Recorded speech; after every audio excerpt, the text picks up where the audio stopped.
Hey y'all, let's chat. In today's video, we'll be discussing EssenceFest. It happened this past weekend and there has been a lot of talk, a lot of controversy surrounding the festival. The common consensus is that EssenceFest doesn't feel the same anymore.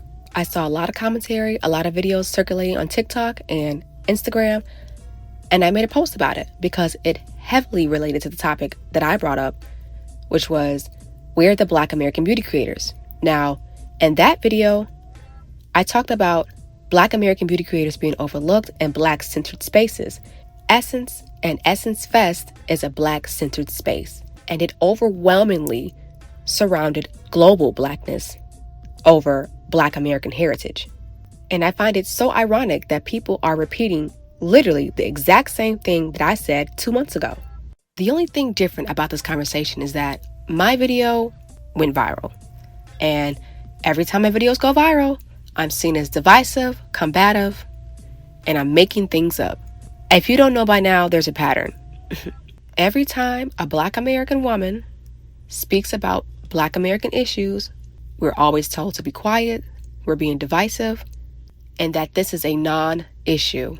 But anywho, my video caused quite a stir, and there were some interesting people who had an opinion on the topic, and we'll get into that later. I seen a lot of footage before I commented on the issue, and these are the videos that I saw circulating before I made my video.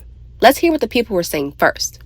Essence was so empty. I went on the floor because it was so many extra seats.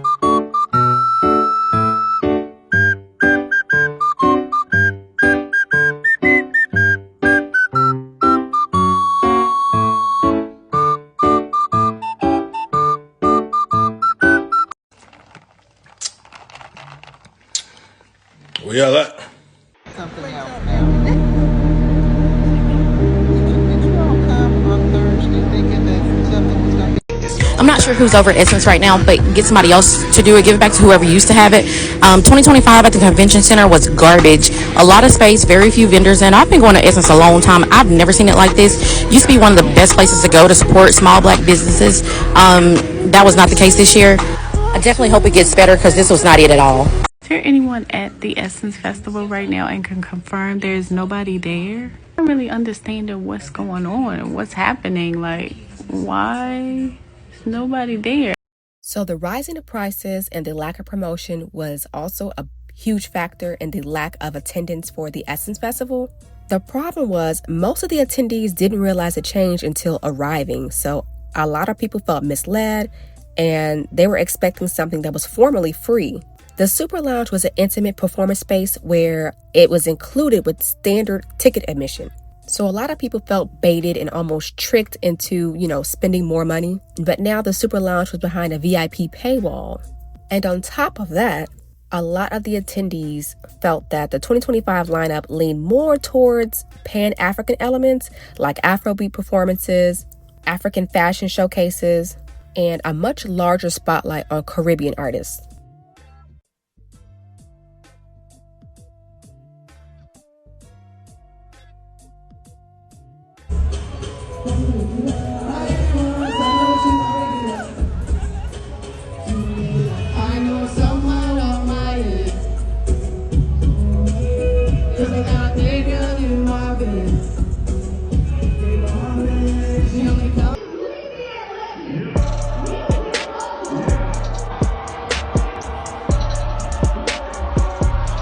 So if you're wondering about the Jolof versus Jumbalayia basketball team and the newfound pivot with Pan-African and Caribbean branding, back in September of 2024, Essence and Nigeria quietly launched a cultural partnership with NCAC, Nigeria's National Council for Arts and Culture. It was a private luncheon with Nigeria's Federal Ministry of Arts, Culture, and the Creative Economy. That's when the branding pivot started. There was no press tour, no major announcement to Essence audience, but now in 2025, the effects are clear as day. A festival that once centered Black American heritage is shifting into more of a Pan-African globalism aesthetic. Essence Festival has low ticket sales, and vendors are pulling out or opting out of actually being present at Essence Festival. One, why did y'all release who was performing so late? Number two, Why is there such a heavy presence of non-Black American culture and artists and people at the Essence Festival when that was what it was originally made for? There's nothing wrong with also additionally celebrating African culture and Caribbean culture. However, in this instance, there should still be a strong highlight on Black American culture at the Essence Festival. Essence Festival back in 2017, I bought floor seats for less than $300. On top of that, it was so much going on. There were so many different side stages that had people performing during the same time somebody's on the main stage performing. How am I going to be able to balance that? I literally was running back and forth. And then you put Escape in the smallest room possible with maybe 300 people. That's the reason why I came there. And then when I got back to the main stage, I ain't gonna lie to you, I fell asleep. It was somebody performing for like 30 minutes, and I can't even tell you who it was because I was knocked out. I woke up to Mystical turning up. Mystical was the one that woke me up. And then on top of that, the Flossy Posse from Girls Trip, I think that's the reason why the tickets got expensive, because in 2018, the same ticket I got for $300 were almost $1,500. And then y'all are making people pay extra for things that was already free. It's becoming less about celebrating Black American culture and more about trying to get money. So I'm going to go ahead and say the loud part out loud. People in New Orleans for Essence Festival, and many people are saying that it's real empty in the streets, Bourbon Street real empty, the convention center empty, all of this good jazz. The Essence convention staff is saying that, the organization is saying that ticket sales are down, vendors are pulling out, big name people are pulling out. Let me tell you all this. There's been a lot of conversation about how the Essence Festival of Culture is losing the essence of culture as it pertains to inclusivity of including its people, not just local or artists and consultants and New Orleanians, but also prioritizing what it means to be Black, right? And so there are still people who are accepting corporate sponsorships from people who have cut out diversity, equity, and inclusion, or DEI. There are people who are going to stand their ground and not support the organization that is going to succumb to what political pressures look like for the sake of $1. At the end of the day, people's respect is due a dog, and people deserve the utmost respect, especially when they are contributing their finances and their sweat equity to ensure that this festival comes to the fruition that it needs to be. We got to go back to a time where we got to come together and understand that in the midst of all that is going on, that we got to stick together and band together and not rely upon other sources that want us to be subservient to them. Especially since the passing of this thing, this little bill, yeah, we got to come together. But that's just a little insight as to what's going on. A lot of conversations on here about Essence that I want to jump in. So I did this year for the first time. I've been going to Essence since before Girls Trip, before the pandemic. I think things have changed post-pandemic, also after it got sold to Shea Moisture, and then also too with the current CEO. Other thing I've seen people talking about is the Target of it all, because Target is still a sponsor for Essence Festival. There have been other, entities that have canceled their Target sponsorship, not Essence. And I saw a video going viral about, Target and Essence have a contract. They would have had a hard time getting that funding elsewhere. That's the reason for it. And that probably is it. But I want to remind y'all of a couple of things I think people do not realize. The CEO of Essence is Carolyn Wanga. If you go pull up Carolyn Wanga's her resume, you can see her LinkedIn. You will see there's a place that she spent the bulk of her career working. She worked at Target, y'all. She cut her teeth, moved up the chain, moved up the ranks at Target in the diversity, equity, and inclusion department. A lot of the things that we talk about that we loved about Target's DEI efforts, she was working there. She was behind that stuff. She came from Target to Essence. Part of the reason why Target replaced Walmart in the convention center is because of her.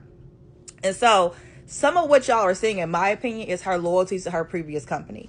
And just in case you just think I'm making it up, she has a memoir that came out, and earlier this year she was doing a tour promoting her book. There's a clip of her on the Today Show, and they asked her about, what are your thoughts on Target? You worked in DEI, they're getting all this backlash. And her response was not that Target's wrong. Her response was, when you do DEI, you start out with goals and you embed those goals into your culture in inclusion and all those different things. And then you elevate to a space where you can move past those goals. And so then it doesn't matter the words behind it, you're still doing the work. So her argument was that Target was still doing the work. And to me, the statements that we've gotten from the Target CEO after meeting with the Congressional Black Caucus, after meeting with Al Sharpton, after giving that money to the Baptist organization, all these different things. We haven't seen this language about, here are all the different things we've done. We met our goals. Every goal that we talked about that we are sunsetting, we're getting rid of them because we already have met these goals and continue to meet these goals even without them being, documented like this. And I think for me, it's so disingenuous to say like, oh, we're getting rid of DEI right now because we already met our goals when the timing of it is with this current president. So I struggle with that. I really do. So if you're going to talk about Target and Essence, I think you have to talk about the Essence CEO and her connection to Target, that she built her career there, the DEI programs that we all know and love. She was behind those programs. And then also too, when asked about it, she defended them basically. So y'all, that's why Target is still there in my opinion. Other thing, this whole super lounge thing is crazy. I love the super lounges. I was so sad when they got rid of them or kind of made them obsolete. They made them obsolete before the construction in the Superdome. And so now they're trying to charge for them and all that. I said, the Superdomes were never meant to be a place like for VIP. It was kind of the place that you fell in to see like acts that weren't very big anymore, that weren't big yet, or kind of throwback acts. And so the idea that it's now a VIP space, child. So what I got from all that is that this was literally like a money grab. They're milking everything about the branding of Essence. They know their core audience, but they have their own motives and goals that they want to reach within the brand. And after doing a little research on Caroline Wanga, I am not impressed with her overall mission or her dismissive tone about the DEI rollback. You can't help but think about her status in previous relationship with Target, the very brand that Black Americans are protesting, being a profound sponsor at Essence Festival. That also seems tone deaf, and I would say intentional. There's a such thing as quiet sponsors. If they needed the money from Target, they could have quietly sponsored Essence and not have been seen at the festival. When your mission is to dismiss your core audience because you're trying to expand Blackness in your likeness, of course you're not going to be considerate or caring about your core audience's opinions on the matter. She does not care that people are protesting Target, and she does not care about their sentiments because she has a mission. So at this point, I definitely think the Jolof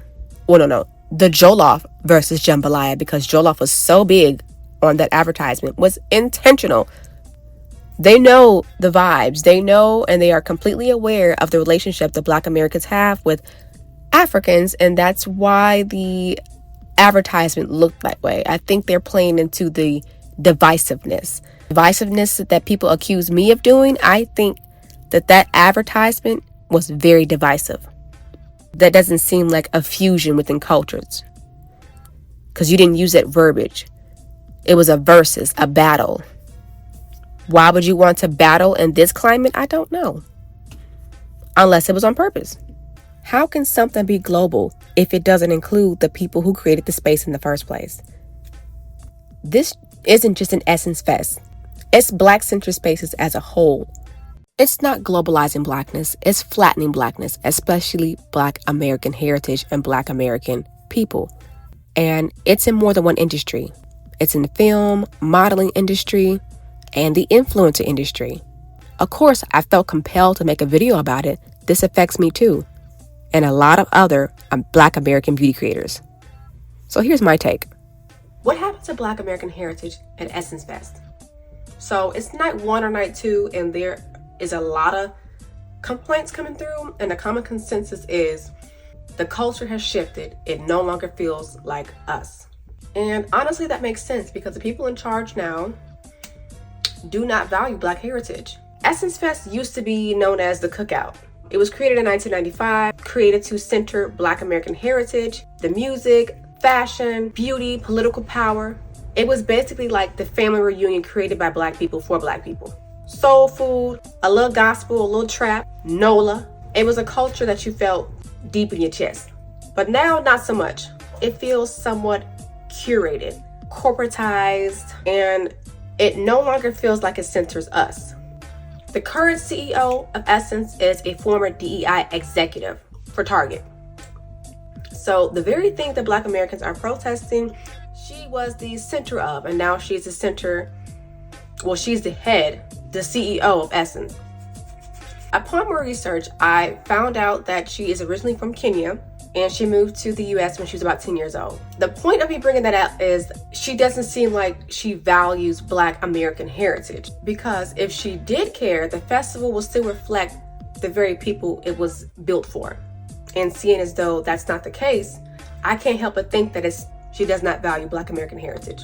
Instead, it's become a space that uplifts everyone else aside from Black American heritage. That shift is starting to feel really intentional. Local Black vendors are being pushed out. Local creators and influencers are overlooked completely, all while being the very representation that is needed for Black-centered heritage in the South. It doesn't make any sense to me. It has slowly become a place that has been curated for optics and not community. This very thing is exactly what I was talking about in my previous videos when I asked the question, where are the Black American beauty creators? The answer is, we're being pushed out of the very spaces created and centered for us. And not just pushed out of these spaces like EssenceFest, but panels, brand deals, sponsorships, media. And all of this didn't happen by accident. It has happened through leadership, branding pivots, and sponsorship deals that prioritize global Blackness. Global Blackness, a movement that often leaves out the specific culture and heritage of Black Americans. And when brands talk about inclusion but sideline the very creators who made the culture, we should all be asking, if Essence no longer feels like us, who is it for? So when I posted my video, of course, it blew up. Everybody had a lot of things to say, but I will mention that even though there were a lot of people that disagreed, a lot of multicultural people that felt offended and felt like it was xenophobic, the typical stuff, there were a lot of diasporic Black people that agreed with what I was saying. They understood where I was coming from. And I think that's wonderful. I do feel like there were way more people who supported what I said and understood than the people who, disagreed. That's what's most important to me, people actually understanding, and we have real dialogue and people can see my point of view versus the visceral reaction, because I feel like the message gets lost and people assume that you automatically side with the crazy comments that people leave under a post. And I'm really just trying to reach the like-minded people and speak to them, because those are the people that I want support from. I don't like the crazy behavior or the just outlandish comments. I don't agree with it. Honestly, it affects me. Now, people are putting all the things they put in the comment section onto me, and I never said any of those things, and I don't agree. And also, on each platform, the comment section changes. I might be seeing a lot of positive comments, and then you, being a diasporic Black person, you just might see all of the xenophobic comments people are leaving. I may not even see those comments. Those might be the first comments you see when you open the comment section, which kind of gives me a disadvantage, and it doesn't give me a fair opportunity to have people listen to what I'm saying, even if it is considered a hot take. But I don't close the comments because I think the dialogue, whether it's good or bad, is important. Even when they're talking crap about me, I don't delete those comments. I leave it up because hopefully you are intelligent enough to know that I'm standing by what I said in the video and not the comment section. Also, I feel like a lot of industry checkmark verified people, celebrity adjacents, were trying to be a little combative or just kind of instigate the situation so that they could benefit from the viral moment. You have to, and when you make statements, bold statements, and you're just being authentic, a lot of people are going to try to leech off that moment because they see you're going viral in that moment, I guess. And you just have a lot of weird LA type of behavior in the comment section. And I really didn't engage with those people because they're being weird. As CEO, choosing to remain silent when your brand is under fire and letting your friends or reps speak instead, it just looks like you're hiding, and that's not exactly leadership. It's suggesting that Wanga may be more focused on optics or hiding behind her friend and distancing herself rather than engaging in the conversation and being authentic, you know? For a lot of people, including myself, this just confirms that, you know, what we've all been thinking this whole time, that Essence is distancing itself from the core audience. Instagram post, she did not publicly address anything. Instead, she's hiding behind a friend, a spokesperson in the field, hiding behind him, hiding behind the comments. That is not leadership. I just can't believe she's doing it. And then the argument is, oh, Wanga was on leave. Is she on leave, or is she in the comment section hiding behind her friend? Because that's what it looked like to me. And another thing I don't understand about the whole, but Wanga was on leave. She had no input on anything. You're CEO, and these events are planned months in advance. How don't you have any input on a festival that you guys said gathers $300 million a year?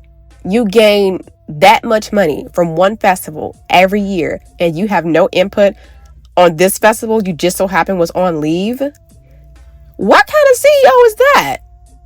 I don't know. The more as time passes on, the professionalism just goes out the window. What do you mean that you were on leave? You're on leave, but you're on Instagram in the comments section. If you're on leave, the best thing you would have done or should have done is just remain silent. Be unseen. Don't pop back out in the comments section. That looks so weak. What are you doing? What kind of leader is this? How did she become leader? Talk about some we all we got. Who is we? The people that support your globalization? And because it can't be your core audience. That's not the we you're talking about, because those we, you left them to the side. They're clearly been sidelined. You can't be talking about those we, right? In my culture, you show up, you own your vision, and most of all, you listen and address the people who made your brand possible. Anywho, let's see what Isaiah Factor Uncensored has to say about this Essence Festival. The city just didn't look like it had. It didn't feel the same. It didn't feel the same, it didn't look the same, but it definitely didn't feel the same. And a lot of what the people were saying is because of the new leadership. And Target being a sponsor, the title sponsor, they know folks ain't doing that. But what they're saying is the ownership, you know, that they are trying to do more with the African diaspora and with our Caribbean family, and take away the Black American culture that started EssenceFest in the first place. That's what the main conversation on the ground was. And to take Caroline, Wanga is the CEO, current CEO. Yes. What do you see as a problem here? And is there a problem in your mind? In my mind, it's not. I hate the diaspora wars and everything, and I've been, seeing all these things and people talking on TikTok and all the different sites, and I feel like they're using a lot of words just trying to say African booty scratcher on the cool, like just being very negative towards Africans and people that are Pan-African, and I don't like that. That lady was so bothered that man had a different opinion than her, and she called the diaspora war for having a different opinion. She was so bothered by him, she was shaking her head the whole time he was speaking. It's crazy to me how it instantly becomes a diaspora war when a Black American would prefer their legacy brands to stay centered in Black American heritage. To me, this kind of gives when you have a classic movie and it's perfect the way it is, and these new writers and directors, instead of making a new movie with new actors and bring in new talent, they'd rather rewrite an old movie that already has a cult following. Why would you do that? Like, every time you do that, you're always going to be met with some type of pushback, because people like the brands as they are. They have nostalgia and childhood memories attached to the legacy brands. Anytime you try to change a legacy brand, a legacy movie, a cult classic, anything, you're going to get pushback. But somehow it becomes aggression and war when Black Americans feel the same way. like just being very negative towards Africans and people that are Pan-African, and I don't like that. And really quick, for those who are wondering what we're talking about, many say it's more pro-Africa than it is Black American, and the celebration of the Black American culture. I mean, the lineup is pretty much all Black American, and I mean, if Essence was up for sale, like a Black American could have purchased it as well. So I think sometimes when things aren't working out, or you're being evolving, or you know, just change. Essence started in 1970. The first EssenceFest was in 1995. It is 2025. It's going to look different. America's different. Everything is different. And I think it's a little bit, a little intellectually lazy just to say, well, it's an African that's leading, you know, that owns it, and that's another one that's leading it. So they're trying to change everything. I saw the whole, you know, Jolof versus Jumbalayia thing.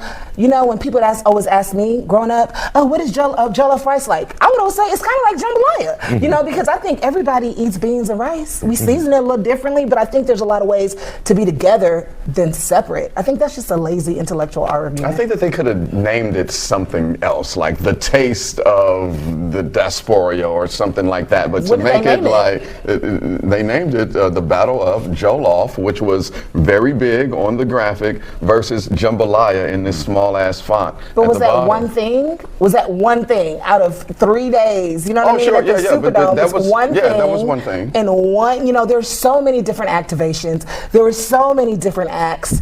This one thing means that, you know, Africans are taking it over. I don't really, you know, buy that. Did you notice how she interrupts him as he's talking? He's expressing himself and his concerns and his critiques.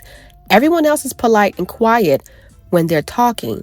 You know, that's typically what you do when you have a conversation. But when you're there to debate and be defensive, this is what you do, what the lady is doing. She is interrogating him, asking him questions while he's talking like she's the interviewer.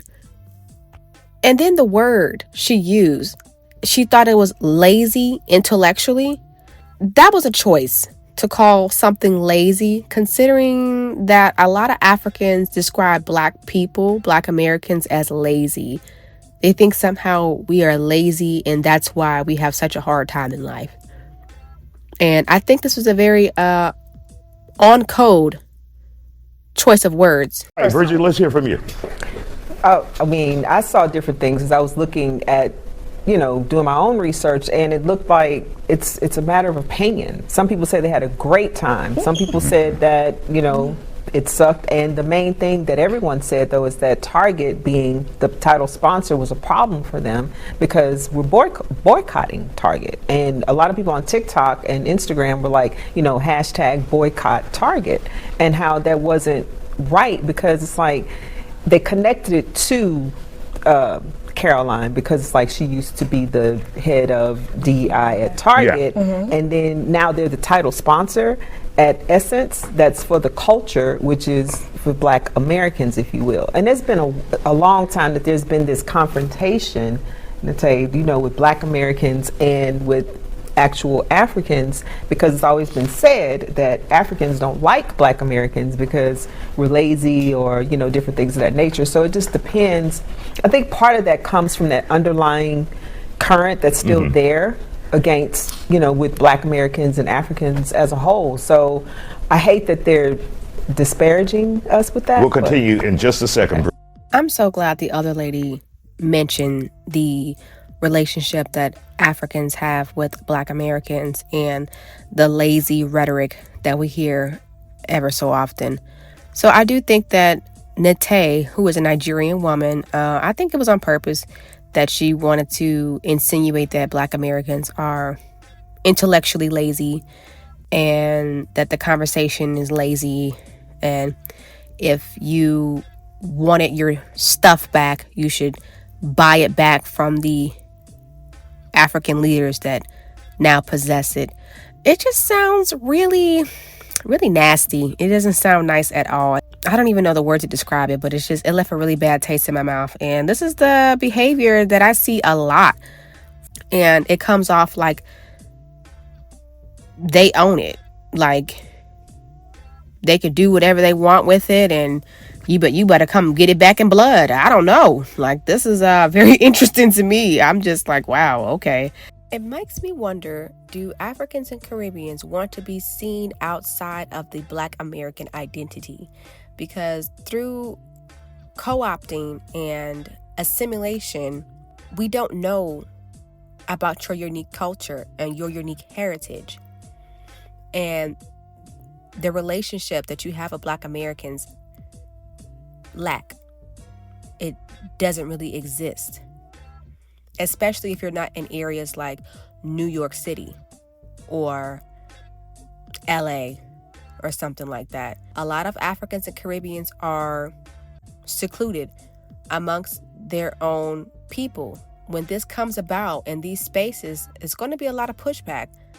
And I just wonder, do Caribbeans and Africans want something like that is of their own, like your own creation, not inside EssenceFest, but something that is just as large, just as big, just as monumental on your own? Like, would this always be a thing, working through the Black identity in America to redirect the space or change its origin? It makes me wonder, where is the pride in that? I feel like everybody deserves to be proud of their heritage and should have spaces born from that and is dedicated to that. What really surprised me most about this interview was that they allowed the people to say exactly what it is that was bothering the attendees. A lot of these news outlets kind of skate around the problem because of optics, but I'm really surprised they let these people say what the problem was, what the real problem was. I think they said it perfectly. So clearly, this is not something I made up. This is what everyone else is feeling. I just seen a video of an African lady complaining about how African Americans were mad that EssenceFest is now becoming a diaspora thing when it really was meant to celebrate our culture. And it's such a disingenuous conversation for a couple of reasons. And I'm sorry if I go all over in this video, but it really is so many things that's on my fucking mind. For one, when African Americans were going to Lagos a couple of years ago, when African Americans go to Labor Day and Juve, y'all say that we're the reasons why it's ghetto. Y'all say that we're the reason why things get shot up or get shut down. Y'all blame all the dysfunction on us, as if there wasn't dysfunction at these events prior to us getting there. That's number one. Number two, what happened to us not having any culture? Now we're supposed to share our cultural event with you? African Americans experience so much fucking xenophobia within the diaspora, and now we're talking about how we want to keep our event for us, and now all of a sudden it's, oh, but we need to share our cultures because blah, blah, blah, and blee, blee, blee. Bitch, no. Because not only do y'all not understand our culture, you don't respect our culture. Because anytime the conversation comes up to African Americans have no culture and we start explaining our culture, you try to strip it down and like bring all of its roots back to Africa. But y'all never do that with soca music. Y'all don't do that with fucking dance hall. Y'all don't do that with reggaeton. But yes, hip hop and rap music, which was created in the Bronx in the fucking 70s and 80s, yes, that is straight from Africa, from the motherland, because it has some fucking drums in it. Then three, a lot of you are fucking xenophobic. And I know I already said this, but I'm going to keep saying a lot of you are fucking xenophobic. And it's a rhetoric that a lot of first gens and a lot of immigrants who moved here have. Y'all move into black areas. Y'all assimilate into black American culture, because it's not American culture. It's black American culture. And then turn around and don't want to raise your kids around black people because we're ghetto, or call us ghetto, and sit there and have the same fucking racist rhetoric that white people have about us, and you're also black. I literally was having a conversation with an African the other day, and they literally told me that their parents moved them to the DMV, into Baltimore City, but didn't want them going to school in Baltimore City. Not even just because the schools are bad over there, but because they didn't want them around the black. Let's talk about how African people have slurs for fucking Americans, even Caribbeans. Y'all going around calling people fucking Yankee. Mind you, Yankee was a slur that the Confederacy used against Northerners. Yeah. And it's not even like, oh, I'm saying this to start a diaspora war conversation, but it's just the fact that niggas are so fucking disingenuous with wanting support and wanting us to share our culture because it's benefiting you now. Essence Fest should have and needs to stay a Black American and African American themed event. Why? Because that's how it started. That's its root. It's okay for us to want our events to stay our cultural events the same way y'all want y'all events to stay cultural events. The same way y'all want African themed events, the same African themed events with your music and your cultural attire and your food and all that. That's perfectly fine. We deserve that same thing too. And this is why, again, I'm going to continue to say it's a disingenuous ass conversation, because y'all swear up and down we have no culture. Now we're showing you our culture. Now you want part in our culture. And the lady who made that video, yeah, bitch, I'm talking to you specifically now, because you were so nasty and disingenuous in them fucking comments to act like you don't understand why we would want our event to stay our event, while also being in the comments like, oh, well, your own should have bought it if that's how you felt. Even if a person across the diaspora bought Essence Fest, they should have still been able to understand why Essence Fest should have stayed Essence Fest. You as an African living in America should understand African American culture, should understand why it's important, should understand its influence. You should respect it, because that's really what it boils down to, is that y'all just don't respect African Americans. Y'all don't respect our culture. You should have respected our culture enough to know, let me keep this the same. Essence Fest has been a staple in the community for how many years? How many fucking years? She was part of the Essence that we knew and loved, okay? Oh my gosh, y'all. I was getting ready for bed, but look what came in the mail today. Because what are the odds that this will come in the mail today, right after I posted about Essence Fest and the lack of Black American heritage? How ironic, because I thought I canceled my subscription. No shade. I really thought I did. And look who's on the cover. Miss Susan Taylor, okay? Now, I don't know much about her, but I included some of my favorite Essence photos from when I was a little girl. I included those pictures in my previous video. And come to find out, those same photos are literally featured in this magazine. How? Let me just show y'all, hold on.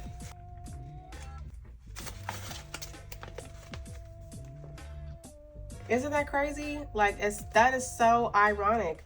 But I remember this photo shoot when I was a little girl, and I just remember just looking at it and looking at all the colors, and it was just shot so well. Everyone's skin looks beautiful. No one looks gray and ashy and crazy looking.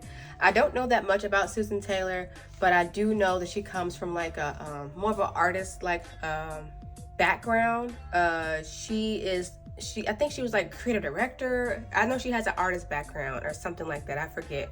Please forgive me. I'm still learning about Susan Taylor, but I also learned that, I haven't done my research yet, but people were saying that she's Caribbean.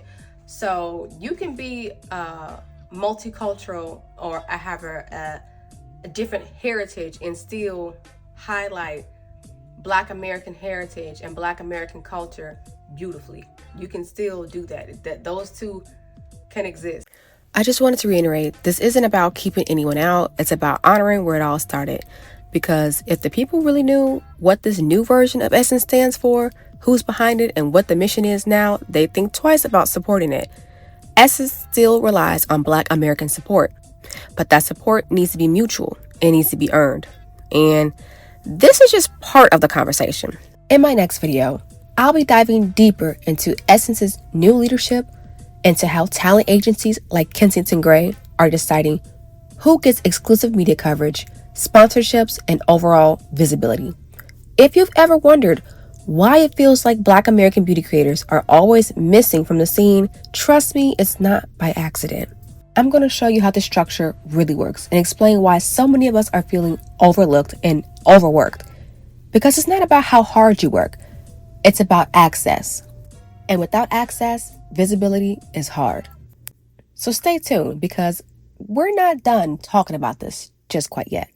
Leave your thoughts and comments down below, and we'll chat next time.